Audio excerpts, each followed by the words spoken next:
बुखारी शरीफ की ये रिवायत है और मिशकात शरीफ की 5104 नंबर हदीस है कि एक शख्स आप अलैहिस्सलाम की बारगाह में हाजिर होकर कहने लगा, औसिनी, आका मुझे कोई वसीयत करें, कोई नसीहत करें मुझे। आप अलैहिस्सलाम ने फरमाया कि ला तग़दब, मेरी वसीयत और नसीहत तुझे यह है कि गुस्सा नहीं किया करो। फरद्दद ज़ालिका मिरारा, वो बार बार कहता रहा कि मुझे कोई और भी वसीयत करें, मुझे और भी कोई नसीहत करें। और आप अलैहिस्सलाम हर बार उसकी बात का यही जवाब देते रहे कि ला तग़दब, ला तग़दब, गुस्सा नहीं कर, गुस्सा नहीं कर, यानी एक ही नसीहत फरमाते रहे। उसका तकाजा था कि कोई और बात, लेकिन आप अलैहिस्सलाम ने हर बार यही फरमाया, गुस्सा नहीं कर।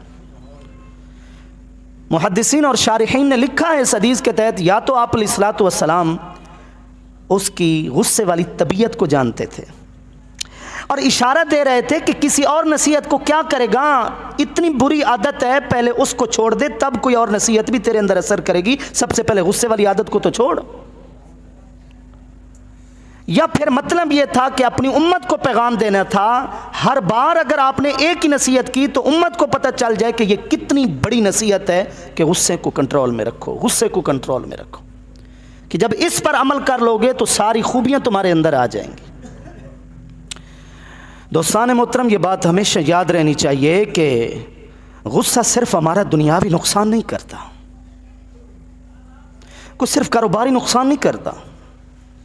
ये नहीं है कि हम गाहक के साथ गुस्से से पेश आए और वो हमेशा के लिए हमारी दुकान को छोड़कर चला गया, लो जी हमारा माशी घाटा हो गया। नहीं नहीं नहीं, दुनियावी नुकसान के साथ साथ सबसे ज़्यादा गुस्सा हमारा दीनी नुकसान करता है,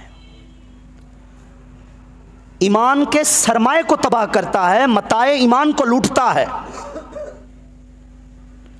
इसलिए आप अलैहिस्सलाम ने इस बात को एक बहुत ही बड़ी कीमती मिसाल के ज़रिए समझाया।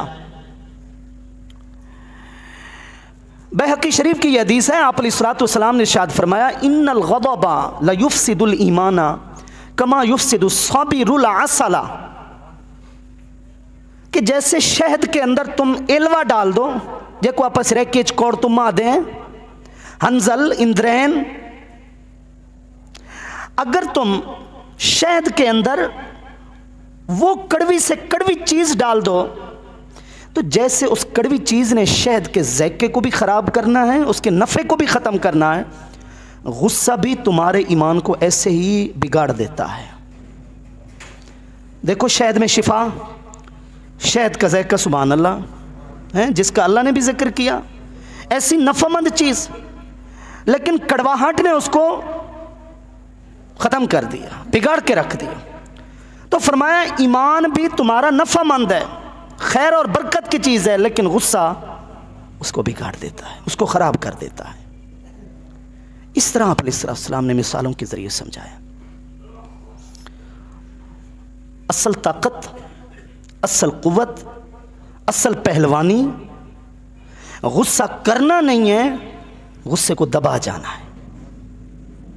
आप जाइए, आप भी पुराने बुज़ुर्ग मौजूद हैं जो उस्ताद थे पहलवानों के, कुश्ती लड़ने वालों के उस्ताद, लोग अब भी उनको उस्ताद बोलते हैं, भले वो बूढ़े हो गए। उनसे पूछिए कि जब वो किसी जवान को मश्क के लिए, रियाजत के लिए, पहलवानी के लिए तैयार करते थे तो सबसे पहले ज़हन साजी करते थे किस चीज़ की? गुस्सा नहीं करना। क्योंकि पहलवान अगर गुस्सा करने लग गया, उसकी सोच इंतकामी हो गई, उसने तो सारी ताकत झगड़ों में ख़त्म कर देनी, खाक लड़ गया। तो पहली नसीहत यही होती थी, गुस्सा नहीं करना, अना को मारो, इंतकाम वाली जो एक आदत है उसको ख़त्म करो। ये तो जिस्मानी पहलवान की मैं बात कर रहा हूं ना। रूहानी पहलवान के लिए भी सबसे पहला सबक गुस्से को ख़त्म करना है। सूफी और वली बनता ही तब है जब सबसे पहले वो अपने नफ्स पर काबू पाता है, गुस्से पर कंट्रोल करता है। हज़रत बाबा फरीदुद्दीन मसूद गंज शक्कर रहमतुल्लाह ताला अलैह फरमाते हैं, मुझे अपने पीरो मुर्शिद हज़रत ख्वाजा कुतुबुद्दीन बख्तियार काकी औशी रहमतुल्लाह ताला अलैह ने जो सबसे पहला सबक पढ़ाया,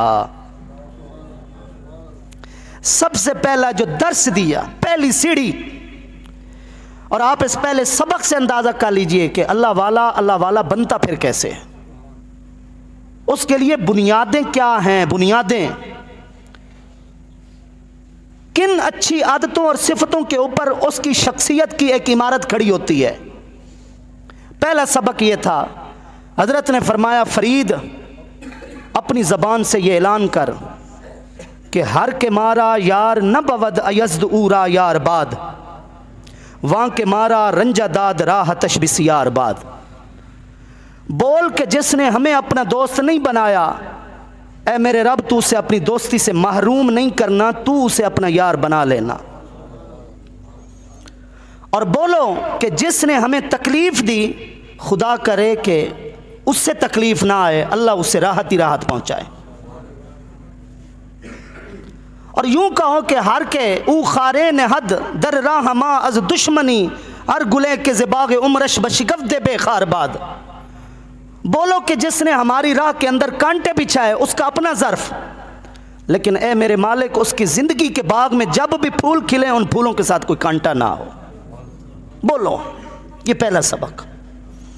फरीदा मैनू मुंझ कर निक्की कर कर कुट, बड़े ख़जाने रब दे जो भावे सो लुट। फिर बाबा फरीद ने ये सबक लिए तो आगे ये हमें सबक दिया ना कि इस मैं और अना को ख़त्म कर, और ख़त्म भी ऐसे कर कि निक्की कर कर कुट, चूरा कर दे इसको, पीस के रख दे इसको। छोटा मोटा नहीं है, उससे काम नहीं चलेगा, पीस के रख दे इसको। और जब तू इसको पीस देगा ना, मैं को और अना को और गुस्से को और इंतकाम को, तो फिर भरे ख़जाने रब दे जो भावें सो लुट। फिर रब के ख़जाने भरे हुए हैं, अब तेरी मर्जी चलेगी, अब लूट जिस तरह जी चाहे। तो असल ताकत ये है। बुजुर्गों ने नाम सुना होगा गामा पहलवान का, कैसा बड़ा पहलवान गुजरा है। पाकिस्तान बना तो इंडिया छोड़कर पाकिस्तान आया। 1960 में उसकी वफ़ात हुई। लाहौर के मशहूर कब्रिस्तान पीर मक्की कब्रिस्तान में वो मदफून है। उसकी बड़ी बातें हैं मेरे पास, लेकिन मैं अपने मौजू के मुताबिक एक बात आपको बताना चाहता हूँ। बहुत बड़ा पहलवान था। बड़े बड़े बरतानवी रेसलर ने अखबारात में उसके लिए चैलेंज छपवा दिए, लेकिन उसने 1 मिनट के अंदर बाजी खेल दी, चित कर दिया, लिटा के रख दिया। ऐसा बड़ा पहलवान। मेरे पास उसका फ़ोटो भी पड़ा हुआ है। आप देखकर हैरान हो जाएंगे कि जो लोग अपनी जवानियों की हिफाजत किया करते थे, अल्लाह उनको ताकत और सेहत कैसे दिया करता था। कॉलेज और यूनिवर्सिटी में जब वो आता था तो स्टूडेंट्स जो होते थे, तलबा जो होते थे स्कूल कॉलेज के, वो कमर के ऊपर हाथ रखने को भी एजाज़ समझते थे कि हमने गामा पहलवान की कमर पर हाथ भी लगाया हुआ। गुलाम मोहम्मद उसका नाम था। बस हमारे समाज की कमज़रफ़ी कैसे मुक़द्दस नामों को भी बिगाड़ देते हैं। नाम तो गुलाम मोहम्मद था उसका, गामा गामा मशहूर हो गया। लड़ाई के दौरान ना लड़ाई पड़ी और वो बेचारा छुड़वाने गया हुआ था, झगड़ा ख़त्म करवाने के लिए गया हुआ था। लेकिन इस दौरान गामा पहलवान के सर पर भी एक डंडा पड़ा, खून चला आया। अब डंडे मारने वाले की क्या हैसियत होगी गामा पहलवान के आगे। लेकिन गामा पहलवान ने उसको कुछ भी नहीं कहा, वापस आ गया। गामा पहलवान को किसी ने कहा कि यार वो तो तेरी एक उंगली का मार था और तो कुछ नहीं था उसके पल्ले, उसने तुझे डंडा मारा और तू वापस चला आया। गामा पहलवान ने जवाब दिया, अगर मैं इंतकामी होता तो मैं कभी पहलवान ना होता। मुझे पहलवान इंतकाम ने नहीं बनाया, सब्र ने बनाया। बेहतरीन दिफा, बेहतरीन रद्द अमल, अस्सब्र इंदल गज़ब वल अफ़्व इंदल इसाअ। गुस्से के वक्त सब्र और अगले के बुरे रवैये के ऊपर दरगुजर, ये बेहतरीन दिफा है। इससे बेहतरीन कोई और दिफा नहीं है, ये बात याद रखिए। तो पहलवान की मिसाल देने का मकसद यह है कि असल पहलवानी बर्दाश्त है, इंतकाम लेना कोई पहलवानी नहीं है, जहालत है और बेवकूफ़ी और कुछ भी नहीं है। आपको पता नहीं है उस दौरान इंसान से क्या हो जाता है। आप अलैहिस्सलातु वस्सलाम ने इरशाद फरमाया कि लैस शदीदु बिसुरअह इन्नमा शदीदु अल्लज़ी यमलिकु नफ्सहु इंदल गज़ब। ताकतवर वो नहीं है जो बिछाड़ दे, किसी को हरा दे कुश्ती में, कबड्डी में। ताकतवर वो नहीं है। इन्नमा शदीदुल्लज़ी यमलिकु नफ्सहु इंदल गज़ब। मेरे आका ने फरमाया मेरी बारगाह में ताकतवर वो है, पहलवान वो है जो गुस्से के वक्त अपने ऊपर कंट्रोल कर ले, अपने ऊपर काबू पा ले। उससे बड़ा कोई ताकतवर नहीं। असल ये है ताकत। हमने गलत समझ रखा है, लोग उकसाते हैं, उसने ये कर दिया, तेरी माँ को गाली दी, ये किया वो किया। एक यहूदी के साथ हजरत अबू बकर सिद्दीक रज़ी अल्लाह ताला अन्हु का झगड़ा हो गया। यहूदी सुनाता रहा सुनाता रहा सुनाता रहा, हजरत अबू बकर सिद्दीक रज़ी अल्लाह अन्हु चुप करके सुनते रहे। और आप अलैहिस्सलातु वस्सलाम बैठे रहे, मुस्कुराते रहे।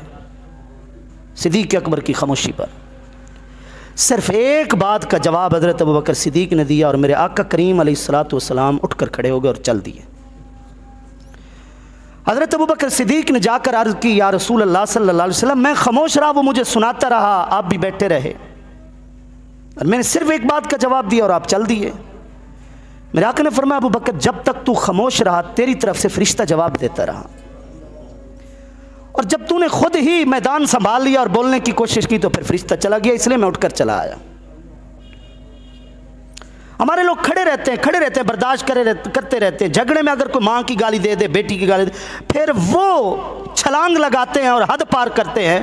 बस जनाब मैं हर चीज़ बर्दाश्त कर सकता हूँ, बस मैं ये नहीं बर्दाश्त कर सकता। अरे भाई यही तो मकाम बर्दाश्त है। बर्दाश्त इसी को तो कहते हैं कि नफ्स आपको उबारे और आप बर्दाश्त करें। बर्दाश्त कहा ही उसको जाता है जो पहले से बर्दाश्त हो जाए, हजम हो जाए, उसको क्या बर्दाश्त कहा जाए। बर्दाश्त यही है कि सारी कुव्वतें आपको उभार रही हैं कि आओ, और आपको पता है कि मेरे रब की रज़ा इसके अंदर नहीं है, इसको बर्दाश्त कहा जाता है। हमने बर्दाश्त का मफहूम गलत समझा। आपको इस बात पर यकीन होना चाहिए कि किसी और की माँ बाप को गाली देने वाला शख्स दरअसल अपने माँ बाप को गाली दे रहा है, क्योंकि मेरे आका ने फरमा दिया, जो हुजूर ने फरमा दिया, हमें अब उसके ऊपर यकीन हो जाना चाहिए। अगर